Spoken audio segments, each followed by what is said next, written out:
5G is a weapon. It's used by the military. Do you know these 5G millimeter wave technologies are used to scatter crowds? You know, they drive up in this technology when they want to scatter a cloud, and they put out these frequencies in a much higher power than 5G will be initially with us, but the same frequencies. And people scatter because they get the feeling their skin is on fire. Because the human body, including the skin, is an antenna. It interacts with frequencies and it receives and transmits information. At the cutting edge of understanding of DNA, scientists know that DNA is a receiver-transmitter of information. And so we are electromagnetic, electrical organisms, transmitters and receivers of information. When our electromagnetic fields are in balance and harmony, we have health. We have psychological health and we have physical health. The reason that this technological society is causing so much psychological and quote, physical disease is because these frequencies, technologically driven, and we live in this Wi-Fi world now and all the phone masts and all the rest of it, these technologically generated frequencies are scrambling the balance of the human electromagnetic electrical communication systems. And if you scramble them, you create a state of disharmony, dis-ease, which plays through to physical and mental, emotional, psychological dis-ease. And there's another point to this. The brain processes information electrically. It communicates with the cellular structure electrically. And it operates within a certain band of frequency.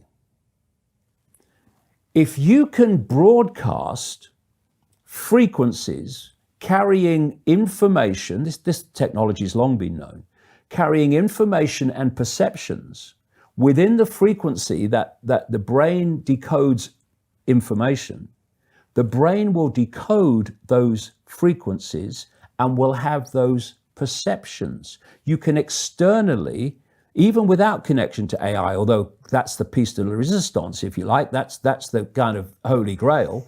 But even before that, you can influence people's perceptions externally by broadcasting these frequencies that we interact with, because we are antenna. Okay. Now, some decades ago,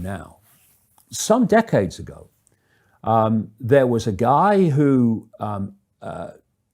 worked out the frequencies of different emotional states. This is long ago. I mean, it's very, very sophisticated now. So every thought, every emotional response is a frequency. It generates a frequency, and it is of itself a frequency. Hate is a frequency, and it's different to love. You know, when you are in a room and there's lots of aggression and conflict and hatred, you feel it. What do people say? Oh God, you can cut the atmosphere with a knife in there. That is because the frequencies of hate and conflict have been so generated, they have changed the electromagnetic field of the room. Okay, so 5G is going to be weaponized against us potentially. Yeah, but the point being that they worked out the frequencies of various emotions, including rage and what have you. And basically, they can play across a community these frequencies without anyone knowing, and it starts to have an effect, and it starts to build rage, it starts to build anger, and people might not realize why they're feeling it, but they start to feel it. And then what they do is they trigger that with an event. Maybe some guy is attacked by the police or something, or somebody's arrested for something they didn't commit, and now there's the trigger.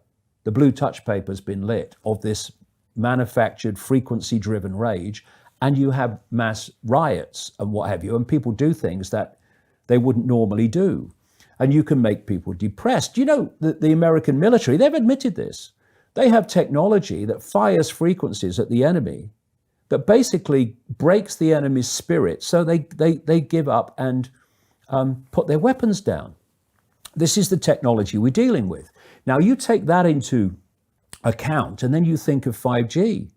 First of all, 5G doesn't travel well because of the nature of its frequency. So instead of big towers, as we have now, broadcasting these frequencies long distances, it won't do that. And it doesn't go through solid objects, what we call solid objects, very well either. So to overcome that, there are going to be boxes broadcasting 5G, this weapon, down every street, all over the world. You're talking phenomenal numbers of these boxes broadcasting, like on the lamp standard outside your children's bedroom and stuff, broadcasting this stuff. There's nowhere you'll be able to go where you won't be in a field of 5G. And another interesting thing, I don't know whether you've noticed this, but the story broke, first of all, in Sheffield, when the council started cutting down literally thousands and thousands and thousands of mature trees in urban streets. And there were big protests about it. You know, Sheffield claimed to be a green city, but all these mature trees were coming down, thousands of them. And my brother, he works as a call-out bus mechanic. So a bus will break down, they'll call him, we'll come around and fix it on the side of the road. So he's traveling all the time. And he's saying it's amazing how many mature trees are being cut down. Overwhelmingly in urban places. Now, the worst nightmare, I'm not saying cause and effect, but I'm saying think on it. The worst nightmare of 5G in a street is mature trees, because it can't get through them. They don't want urban trees for 5G because it won't go through solid objects very well at all, and it doesn't travel far. So we're going to have this explosion of 5G transmitters. And then, going back to what I said earlier, and they've admitted this too, there's going to be like 20,000 satellites up there beaming 5G at the Earth.